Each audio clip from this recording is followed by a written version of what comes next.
वेखण ते सुनने वाले दोस्तों नूं मेरी तरफों अस्सलाम वालेकुम। मौला तुहानूं सलामत रखे। अगर इन सारे मुकदमात चू नवाज शरीफ बरी हो गया तो एक वेरी उस तफ्तीशी टीम नूं सद्दन, उस JIT टीम नूं सद्दन जिहड़े इन्हां मुख्तलिफ इदारियां दे विचों चंगे सियाणे बंदे इन्हां रला के तो JIT टीम बनाई तश्कील दित्ती उन्हें ते जिहड़े कदी लंदन ते कदी दुबई ते कदी कतर ते उन्हें तफ्तीशा कीतियां ते सारे इसका मवाद कट्ठा किते उन्हें ते 10 वालियम उन्हें लिखे मियाँ नवाज शरीफ ते अज वो नवाज शरीफ बा इज्जत उन्हें सारे मुकदमात चू बरी हो गया। जेड़ा इन्ना JIT टीम वाले पाकिस्तानी कौम नूं गुमराह किया एक बारी सड़ के उन्होंने चंगी तफ्तीश ते तबीयत साफ करें भाई वो नवाज शरीफ ते वह अदलिया ते इस्टैबलिशमेंट सारी उस दे नाल, इलैक्शन कमीशन उस दे नाल, मीडिया उस दे नाल, चैनल उस दे नाल, सहाफ़ी उस दे नाल, सारी सरकारी ते गैर मशीनरी उस दे नाल ते इस दे बावजूद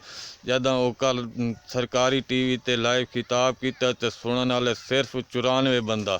एक बारी उस तफ्तीशी टीम नूं सदें तो उन्होंने तबीयत साफ करें तो उन्होंने वह सज़ा देवें जिहड़ी मियाँ नवाज शरीफ नूं दित्ती हन। ते दूसरा कल काकड़िया दपिया भी इसराइल के बारे कोई पाबंदी नहीं, कैद आज़म का कौल ही तब्दील हो सकता है।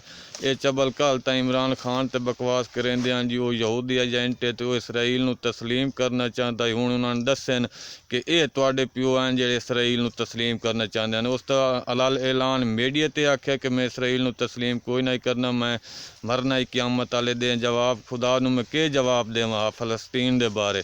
तो वो कल काकड़ा दपिया जो इसराइल के बारे कोई पाबंदी नहीं तो कैद आज़म का कौल तब्दील भी हो सकता है, तब्दील करी वे कोई कुफर नहीं।